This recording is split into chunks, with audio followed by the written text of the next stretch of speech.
You wake up one morning with a fever, your head is pounding, your throat feels like sandpaper. You reach for your phone, search your symptoms, order medicine online, and book a doctor's appointment, all before getting out of bed. Now remove every single one of those options. No phone, no pharmacy, no doctor, no antibiotics, not even a thermometer to tell you how bad it actually is. This was the reality for every human being on Earth for almost all of human history. And the question almost nobody asks is this: what did they actually do? The answer is not what you expect. And the evidence from the bones and caves of our ancestors tells a story that should stop you in your tracks. The first thing you need to understand is that getting sick in the prehistoric world was not the same as getting sick today. The diseases were different, the injuries were different, and the odds were dramatically worse. Dr. Frank Rulli, director of the Institute of Evolutionary Medicine at the University of Zurich, has spent decades analyzing ancient human remains.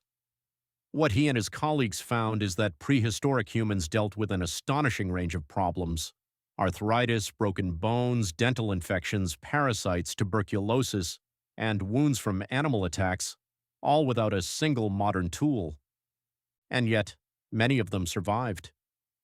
Not all of them, not most of them, but enough that evidence of healing shows up consistently in the archaeological record, and that evidence tells us something profound about what these people did for each other. Let's start with the most dramatic piece of evidence ever found.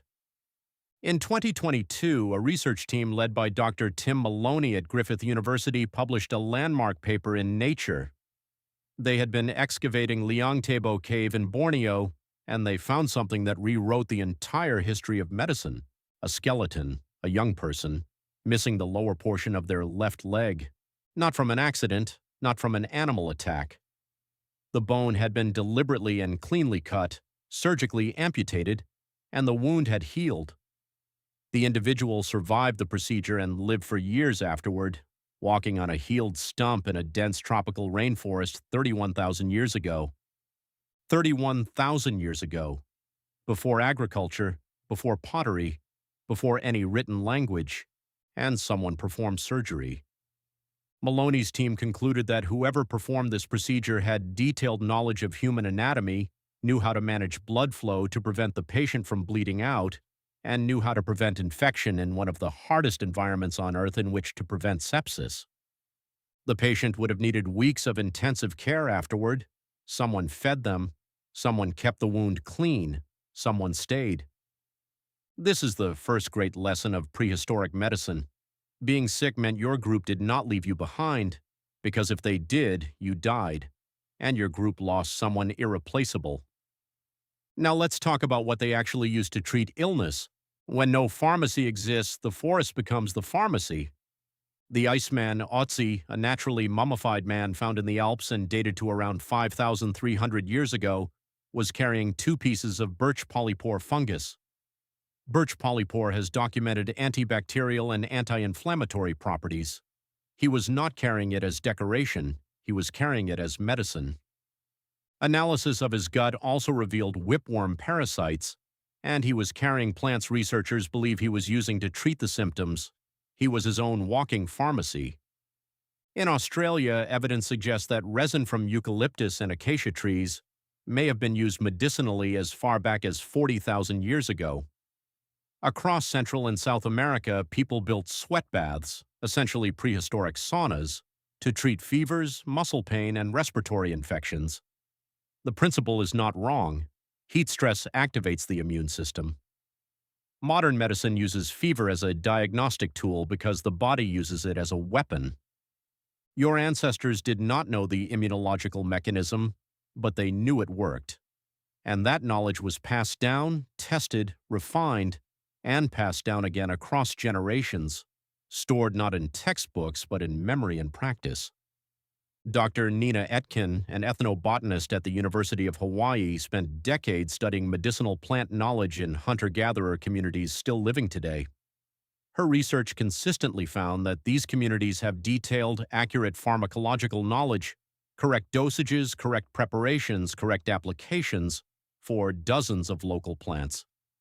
This knowledge did not appear overnight. It accumulated over thousands of years of careful observation, trial, and error. Now here is where the evidence gets even more remarkable. In Shanidar Cave in what is now Iraqi Kurdistan, archaeologist Ralph Selecki excavated 9 Neanderthal skeletons in the 1950s. One of them, Shanidar 1, has become one of the most studied individuals in the entire history of paleoanthropology. He was an elderly male, probably around 40 years old at death, and his body told a story of survival that should be almost impossible. He had suffered a massive impact to the left side of his face, likely leaving him blind in one eye. His right arm had been amputated at or near the elbow. He had advanced arthritis that made walking excruciatingly painful. He was almost certainly partially deaf. Shanidar 1 could not hunt. He could not run. He could not manufacture tools. By any measure of prehistoric survival, he should not have survived. But his injuries had healed, decades before his death. Eric Trinkhaus of Washington University in St. Louis has been direct about what this means. Shanidar 1 survived because his group kept him alive. They fed him. They protected him. They accommodated his limitations for years, possibly decades. This was not charity. This was a community that understood, at some level, that the knowledge and experience inside one person's head was worth the cost of keeping that body alive. Shanidar 3, another individual from the same cave, had a puncture wound to his ribs that would have collapsed his left lung. The wound had begun to heal when he died, weeks or months later. Someone cared for him during that time. The medicine was not just plants and surgery, the medicine was each other.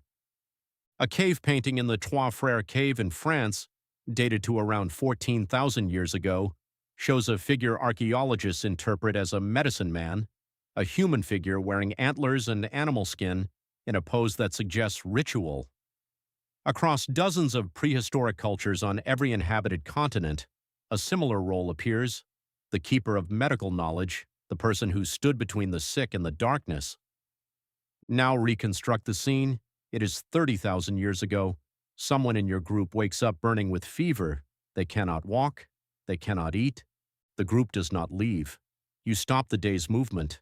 Someone goes looking for the plants that the elder taught you about, the ones with the bitter smell that reduce fever when chewed. Someone builds up the fire higher than usual. The sick person is given the best sleeping position, closest to the heat. No one knows what is wrong. No one has words for infection or immune response. But they know what helping looks like, and they do it. Sometimes it worked, sometimes it did not. Here is what should change how you think about medicine. The oldest surgical patient ever found, the Borneo amputee, survived 31,000 years ago because someone had knowledge that should not exist at that point in human history. The oldest portable medicine, the Iceman's birch fungus, was carried by a man who understood more about treating his own body than most people alive today understand about treating theirs. The shaman, the medicinal plant, the fever management, the wound care, the community that did not leave the sick behind, none of it was primitive. All of it was the beginning of something. The unbroken chain of medical knowledge that runs from that cave in Borneo through every healer, every physician, every nurse, every person who ever stayed beside someone sick and refused to leave. It started there, in the dark, with nothing but observation, memory, and each other. You have never been sick without the benefit of everything they figured out. If you want to know what ancient humans feared most, not the predators, not the cold, but the thing they could not fight, could not outrun, and could not see coming, that is the next video. Subscribe so you do not miss it.